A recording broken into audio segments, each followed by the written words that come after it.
Welcome back to another episode of the Pitcher Perfect podcast. I am your host, Kat Osterman, joined with my co-host, Holly Pierce. I'm here today in a hat, not normal attire for me, but Tegan Kavan hooked me up patched hats, or I think Patched is the name of the company, but a win hat they customized it with Longhorn and my little number 8. But Super cute. if you haven't listened to our episode with Tegan, you understand the wins, not necessarily the acronym with the periods, but just what wins mean with her and I, and how our relationship started at Texas. And then also the corresponding episode after Tegan's, Holly and I go into more about how you as a pitcher can define your win. So I thought I'd sport my win hat today as we get Love back it. together to knock out an episode. Super cute. I love. Is that the font is like raised, right? Yeah, the font's It's like the raised raised and like embroidery. backed with That's super black. cute. So, and then these are embroidered in. Love it. Perfect And colors for me too. I know. I love the burnt orange. I'm becoming definitely a fan of burnt orange. I'm not gonna lie. So, and then I guess if we segue into other head hair products, if you guys haven't already seen that, we have a code for you guys for the tie it yourself tie hair ties. This is like all my daughter's been wearing, and I've gotten like a million questions about it. But it's TIYproducts.com, and then use the promo code pitcher_perfect_podcast. So same as the Instagram. And they come in like tons of colors. So you can match your team. These are like the smaller refillable ones. They have bigger ones, but you feed them into this, and then you snap it and cut it to your length, wrap it, tie it. Way better than a traditional hair tie. Plus, they're like in right now. So, I mean, you can get 10% off. They're like, I wouldn't be plugging them. We wouldn't be plugging them if we didn't also love them. But I just love them. Like, I remember seeing everybody in the College World Series wearing them. I know you've been wearing them for like a lot longer in the Olympics and stuff, right? Yeah, I've been wearing them for a while. So the creator is actually the volleyball coach at Texas, his wife. So they've been big in the volleyball and beach volleyball scene for a little bit. And when they started, they gave me some. I am not the I'm trying to get into my influencer era in age 42. But I think I tried to kind of be an influencer and get it out there and wasn't very successful at it, but now it's in the softball space. But yeah, I've been wearing it for a while. I think we posted on our social media the big pink one I wore at the Olympics. I know a lot of people were like, what's the significance of the pink hair tie? And I'm like, I honestly don't even really care for the color pink, but I tied it it was a 4-loop tie for me. And it's because my hair is so thick and it was humid there. And so it held my hair in place. Now, granted, I don't think I need a 4 hair tie. I lost too much in pregnancy, but no, I love tie it yourself because you can do all sorts of things with it. I mean, you can tie your looped hair tie, you can tie and get it braided into your braid. Like there are so many things you can do with it. You can make your own bracelet with it if you want, I'm sure. Necklace, all sorts of things. So I've been using them for a while. I have a bunch of different colors that don't really go with any wardrobe I wear, but I save them just in case I need one at any point in time. But yeah, it's fun to see. The Bombers have a new uniform, so I might have to invest in some so that they match my coaching attire when we wear our new just wait, Holly, wait to see our new colors? New Bombers colors or what? Well, it's not brand new Bombers, but it's a Wild Things uniform. It debuted at Bomber Fest this weekend. I can't wait. Think Bruce Bolt's is it Bruce Bolt, the batting gloves? Yeah. Like that color scheme. Okay. So all it's pretty right. gnarly.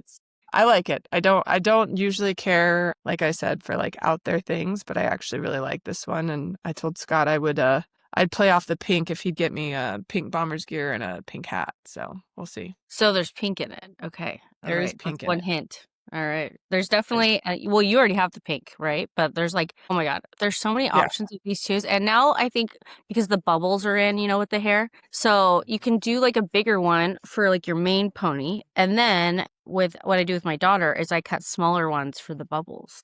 Oh, for the bubbles. Yeah. Yeah. I'm not a bubble person, but all right. We've talked 5 minutes on hats and hair. So. We love them. We do. As you can tell, this is like my typical hairdo. So that's cute though. But all right. Well, you and I talked about today's topic. As I mentioned, we just finished 2 weeks of org workout with the Bombers. We had Academy org workout 2 weeks ago, and then Bomber Fest this past weekend, where a lot of our out-of-state Bombers came in. Got to work with all of us a little bit, play some games. Pretty cool experience to have it set up the way it was. But I think the biggest thing I'm fortunate as our director of pitching with the Bombers. I have 2 coordinators that work under me, Alyssa Denham and Brooke Vessel, who are both super knowledgeable. So really, I say work under me. We all work together. Like they work with me. But the more we kept talking about like what we wanted to do in our stations and like with each group based on age, it came back, and you and I have talked about repeatability and how important that is in pitching.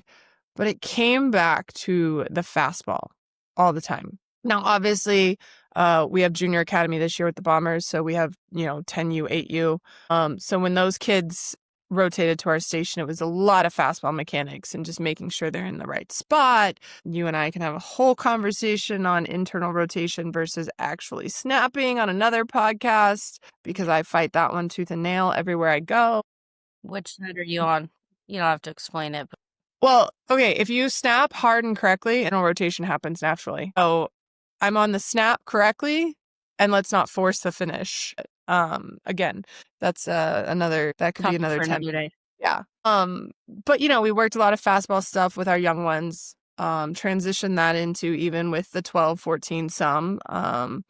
But we told our 18s, hey, warm up your fastball. And one of the 18s went, fastball, that's what you did with the littles. And I was like, all right, let's see how good you guys are with your fastball. And the first thing, we had them warming up, and the first thing we did was like, who's the first person that can hit 3 in a row? We put tape on all the catch nets that they were throwing to. Who's the first person who can hit? And the tape was pretty much right down the middle. It was the first person who could hit 3 in a row. And they did it. A couple of them did it early on, which was cool. Like really good, they get excited. But I was like, how many of you only hit 1 or none with your fastball? And you're balking at me to say, hey, warm up your fastball and let's work on it. So it got us thinking, just one, about how important the fastball is and why, because I think the older these athletes get, we tend to phase out the fastball. And yes, it does. Yeah. It doesn't have to, but for most people, it does phase out as in a pitch you're calling in the game. Right. Now, granted, I do still think there's some use for it depending on where you're at in your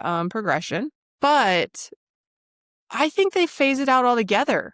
And I was having to tell them, I'm like, guys, I was 38, 39 years old and still throwing at least 5, 8, 10 fastballs in a whether it's bullpen or a game, because there's no reason to phase it out. And so it got to me, like, for us talking about the importance of the fastball, why you keep it in your repertoire, why you still work on hitting it in and out, and then also why you keep throwing it in your bullpen. Because, correct me if I'm wrong, because I'm sure you teach very similar, is like, we learn one way to pitch and multiple ways to manipulate the ball with our fingers, wrist, occasionally weight shift, but all that's built off your fastball. So if you quit throwing that, my question to them always is, how are you going to go fix something when it breaks if you aren't still throwing your fastball every day? Yeah, I believe in, like to say it, like it's a fastball until it's not. But, I like I mean, the beginning parts of your pitch really should be, and that's a big part also of tunneling your pitches, is how everything really should be very consistent. And think about it like it's a fastball until it's not. But if you're changing a lot about your thinking as every pitch is different, and changing a lot about your mechanics or about your wind up, your stride, all those kinds of things being so different on every pitch, I mean, you're really not going to be tunneling or fooling many batters, because they're going to be kind of queuing off, if you're stepping way off your line for a screwball, or you're crossing over super far for a backdoor or whatever. It's like hitters are going to pick up on that. So I do like to say, like, it's a fastball until it's not. And then, like you said, then we manipulate the spin and the finish, obviously our snap, to manipulate the ball and make it do different things. But getting too far away from a fastball, I think there's no reason for it, other than the fact that people like new, shiny things. And a lot of times it's the most simple things that are going to get you to where you need to be. And we, as a softball culture, a lot of times I think kind of start to drift away from the simple foundations of kind of what it's about, what pitching's about, and, what's going to add up to get you to the bigger things. It starts with the little things, and the little things really are the big things. So, fastball being one of those things mechanically, I think it's a big thing. Consistent mechanics, being able to tunnel pitches really starts with being consistent. It's a fastball until it's not on every pitch, so that everything looks the same. And then we can also deep dive farther into uses for fastballs in the game too. I mean, I still do think that there's a use for it and the ability to spot it. There's been many a pitcher at the highest levels, and you can go into it with your career, but I mean, Megan Langenfeld comes to mind as one who, won a national championship for UCLA pretty much just with the fastball. Like, I know everybody says that it was a screwball. I think if you talk to Megan about it, pretty much it was an inside fastball that she was able to spot and spot and spot and spot an inch and commanded it to a point that she could put it wherever she wanted it. So, there you go. NCAA national championship with a inside fastball that she was able to put on a dime. But it's just, I don't know. Is it ego or like feeling like I'm too good for that? I think that, what you said about the 18-year-old saying like that's what you had the little kids doing. It's kind of, maybe ego's not the right word, but just feeling like I'm too advanced for that. Right. Like Too good nobody's for it? too advanced for a fastball, I guess is what Right. I've seen. Nobody is too advanced for that. That is if you can't throw a fastball, you're not as advanced as you think you are. Correct. I think one, nobody's too good for it. Two, and I go back to this, the reason you keep it in your tool belt. And in another episode, you and I are obviously going to talk about like scheduling and how to plan out your year and your weeks and workouts and whatnot. But there's a time of year that you take off.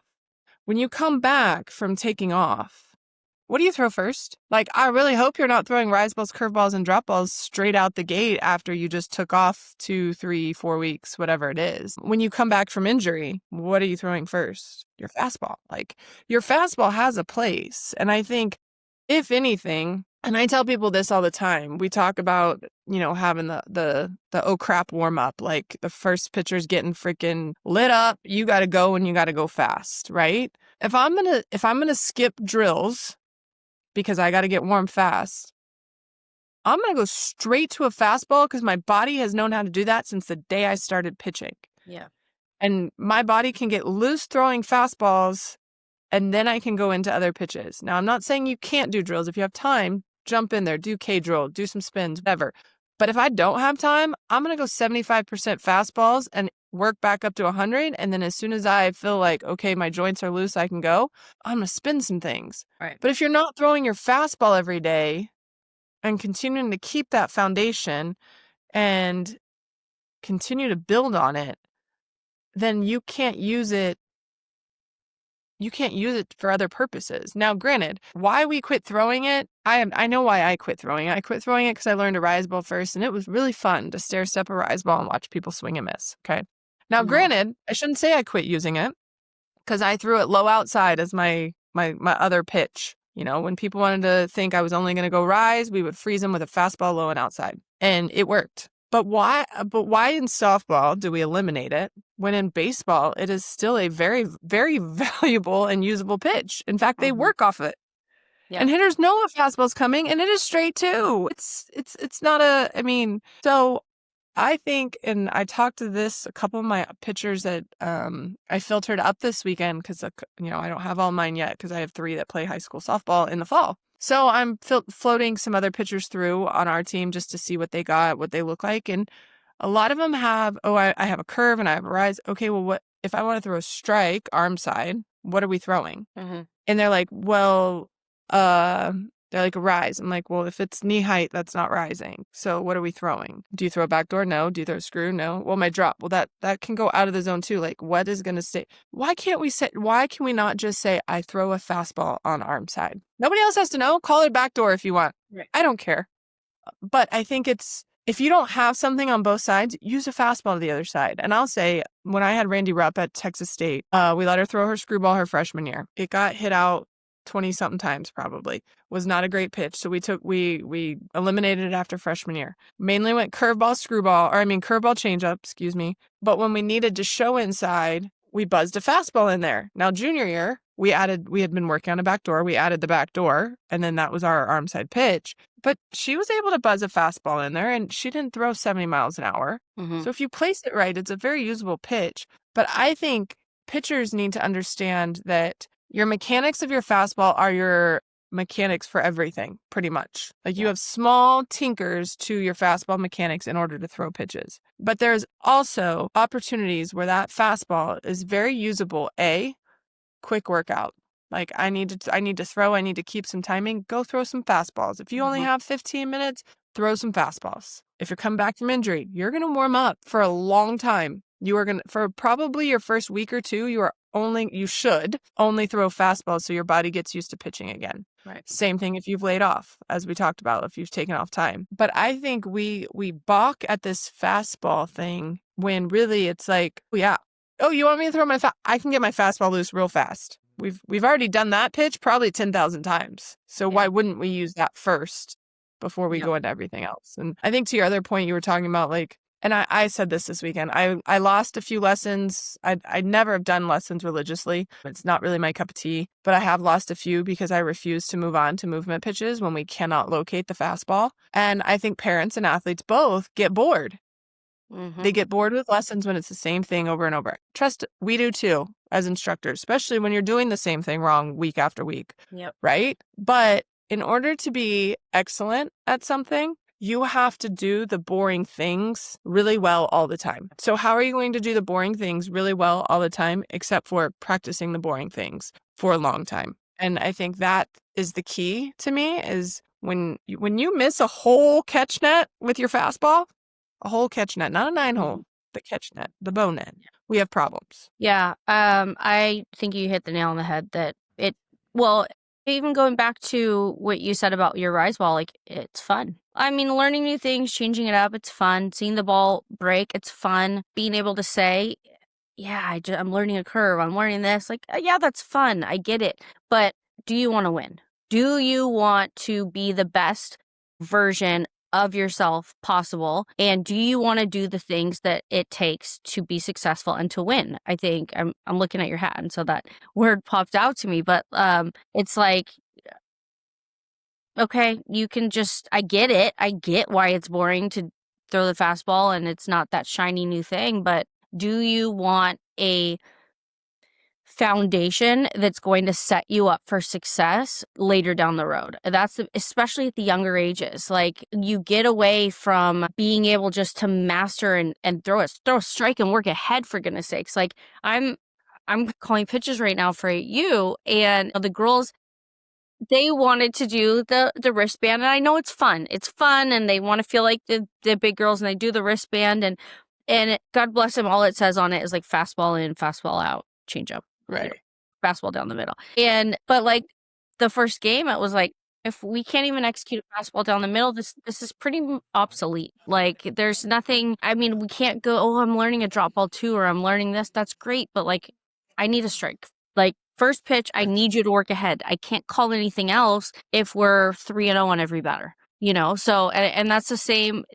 I think that starts at the younger ages, like what you're saying with lessons, is not moving on to other stuff until you can master the fastball, because your coach can't call anything else in a game if they can't even call a fastball and for you to work ahead on batters and get a strike. And then as you get older, I think that mindset also carries over. Is like, there are pitchers at the older levels that haven't mastered their ability to locate even like 2 pitches, just locate 2 pitches in and out, whatever they are. And they want to say they throw 5, 6, 7 pitches. And it's like, okay, but you're completely negating the ability of the pitch caller to do anything when you can't locate things. And in a game, even at the highest levels, yeah, there's a use for a fastball. The major league example is a perfect example, because it really is, calling pitches really is a chess match. And throwing pitches, pitching is a chess match with the hitter. There's a purpose to every pitch. So one pitch sets up the other. So for you to locate a fastball low and out just to show it, even though you were going to go back to your rise ball, okay, it's a show me pitch. I'm not keeping a fastball in my repertoire because that's going to be my go-to and I'm going to throw it all the time, but you got to have it in there. You got to have it in your toolbox. You got to be able to show it. Maybe an account where, look, I just, I need a strike on the corner. I got to work ahead, whatever the situation is going on that day, but you got to have it in your toolbox. And, statistically, 75% of hitters really aren't going up there looking to hit the first pitch. So look, if I can get a fastball in there inside and it's a good pitch and I can get strike one and now I've set up something else, there's your purpose for it. There's a purpose for it, but it's just, simple's not bad. Simple is really what is going to build the foundation for success later down the road. You overcomplicate things. What do they say? Like, you're good at a lot of things, but not really great at anything. Don't be that pitcher. Like, be great at a few things and start with your fastball. Like, I can't stress that enough, especially because I am coaching at the younger ages. And I hear those pitchers that are like, I'm learning this and that and that. And it's like, okay, but you only hit like 1 out of 10 with your fastball for a strike. Like, I don't think we're ready yet. I don't think we're ready yet. Right. Right. And that's what I was gonna like twofold. I have two segues off that. Like the first, while I was thinking about it, was, in the college game now and even the upper echelon, they're talking about like needing 3 speeds, right, to be effective. Our fastball should be our fastest pitch, correct? Mhm. So why don't we use it as as our top speed and then work from there? Because like, yes, I don't know the last time I radared a fastball, honestly. I never, as my dad said, we didn't sit in a radar very often, and I continued that into my elder years. But I'm pretty sure my fastball could probably get up to 66. Yeah. But my drop was perfect at 62, 63. Curve sometimes sat in the middle, and then I had my off-speed curve. Now, I don't know. This is hypothetical. But what if I could have buzzed a 66 inside to a lefty or a righty and then come with a 62 drop? Like, what does that look like? And so I think we go to like, and you and I know, so this is like has me thinking a whole different level of pitch calling now. You and I know too that you can throw through your spin. So you can throw 66 or 68, but if you can't spin it well enough to move at that speed, it's not going to do anything for you. So why don't we use the fastball at 68 and the spin pitches at 64, 65 or 66, 65, get some break, but we can always go back to the hard pitch. It again goes back to, if you have control, we can spot a fastball down and in. We can spot a fastball down or up and in if you don't have a rise ball. I did that. My athlete, my pitcher, Cambry Krager, who went to Arizona State, now she's at Baylor. We had more people saying, watch the rise, and it was a high fastball. Like, we literally just spotted a high fastball. And then, like I said, you can use it down and out, but you can also stretch the plate with it. You can do a lot of things. And so I think it takes me to, why don't we use it as our upper speed and then work on, like, find the comfy zone where our pitches move the most. Yeah. Without trying to throw them as hard as we can, because it just doesn't work for everybody. I think that's the one part of data and pitching that I constantly say we need to figure out, is like, how do you figure out everyone's threshold of where spin and speed match? Because I think my dad and I did that just by trying to pull back, throw harder, this and that and the other. There was no one that told us to. It was just like, oh wait, it's flattening out. Okay, let's try not to throw so hard. So I think everyone has that threshold. And then my second kind of segue there is, again, in your bullpens, starting at 8U or 10U, whatever age you're starting pitching, how are you measuring if you have control? And like you said, you're calling pitches and 1 out of 10 pitches hit. The fastball is supposed to be the thing that goes where we want it to. It doesn't move. So if we're not checking in every couple weeks and doing, 10 inside, 10 outside, how many do we hit? How else do you know if you're mastering it? And so I think that, to my younger pitchers, and if there's parents listening to this of younger pitchers, like every 2 weeks, probably, I would say minimum. I mean, you could probably do it every week, but minimum every 2 weeks, have a practice where you do 2 or 3 sets of 10 on each side of the plate with your fastball.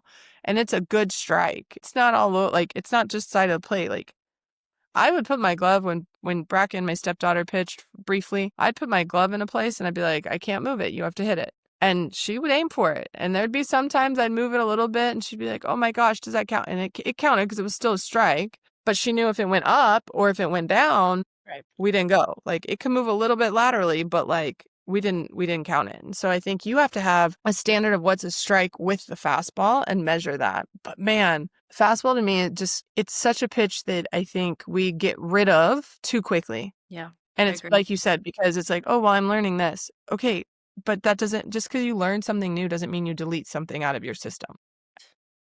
Just because you learn something new does not mean you delete something out of your system. Yes. So Yes.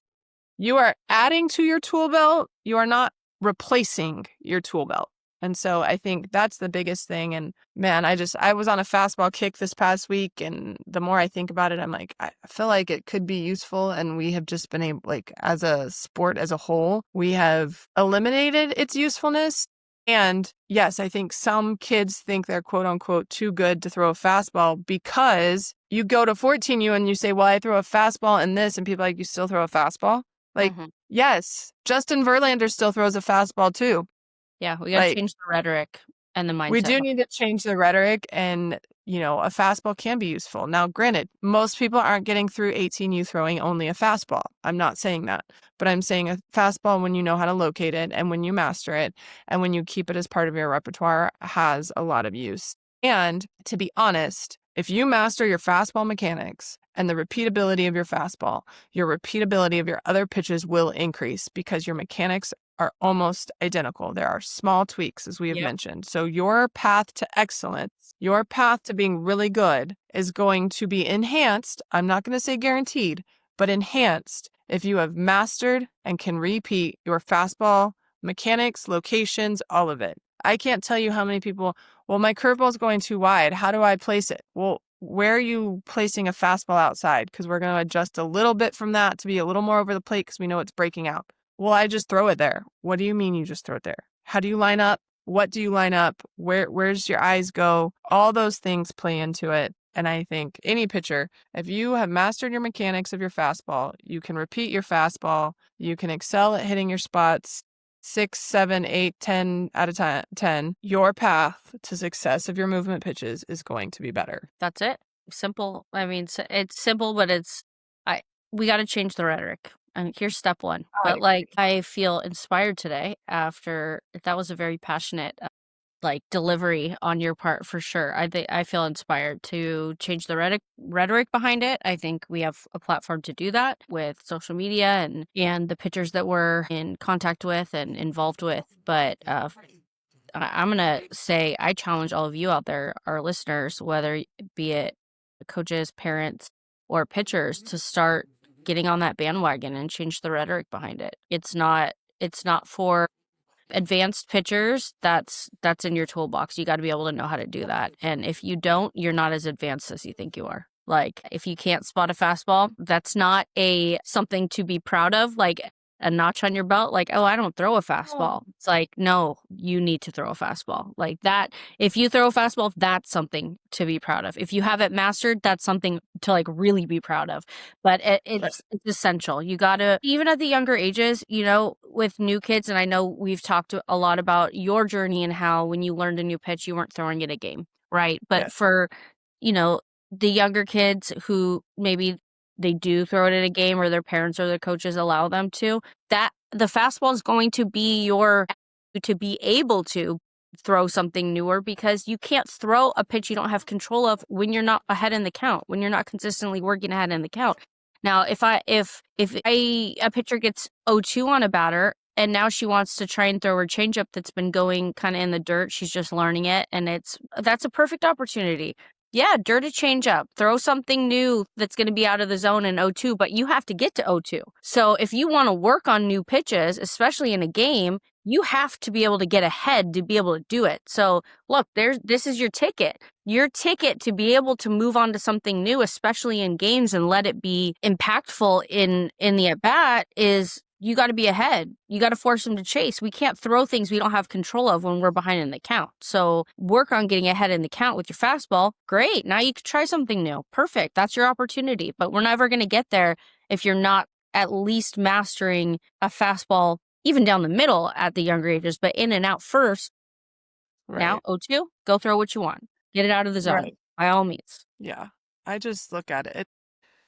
It's opened my eyes, and even this conversation today, obviously, made me think about using it as the fastest pitch in someone's repertoire. But at the same time, bare minimum, your fastball can end up being your backup plan. So let's say you're a screwball curveball pitcher. Well, coaches, if our screwball continues to hit right-handed hitters on a day and it's not working, why don't we go to a fastball inside? You can spot it, and as you just mentioned, Megan Langenfeld was able to spot it and continue to run it inside. But if you can spot it and continue to spot it inside, which you should be able to, because if you're throwing a screwball, you should be able to spot a fastball for a strike, for a ball, in the river, on the chalk, whatever. So you should be able to do that. So why don't we resort to that as our option? And I'll tell you, I have a kid how the kid can throw a backdoor and not a curveball, I have no idea. We're going to work on the curveball this summer. But instead, she throws a fastball. And she told me that. Like, I said, hey, well, okay, well, if we don't throw a curve, what do we throw? Oh, I throw my fastball. And I can throw a drop, but I mainly throw my fastball out there. Okay, cool. And she spots it. She spots it in a good location, and it doesn't get hit because it doesn't move because it's still in a good spot. Now, granted, what happens is we have a harder time of fooling a hitter later in at bat because it does go straight over the corner. But if we execute everything else fine, we use that as a setup and we go kill, our kill pitch or our out pitch is with something else. So I think there's definitely a use for it. My plug is just pitchers don't ever fully quit throwing it. You still should throw it in your bullpen every day. Alternate it with your other pitches if your other pitches are not functioning right. So that way you're starting to see where your mechanics are off possibly. But such an important piece of our tool belt. And I think, as we mentioned, we replace it in our tool belt with something else instead of just keeping it in our tool belt. I mean, you don't replace the hammer. The hammer is always in the tool belt, right?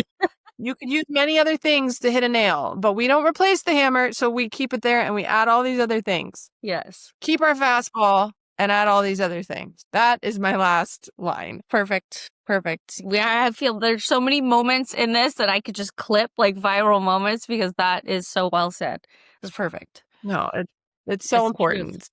Thank you guys for joining us again. As Holly mentioned at the beginning of this podcast, I have partnered with Tie It Yourself products. So tieityourselfproducts.com. Get yourself, there you see the mermaid colored hair ties, but go get hair ties that match every outfit you could possibly imagine. They have every color under the sun. Use our code pitcher_perfect_podcast for 10% off. And we will see you guys next time.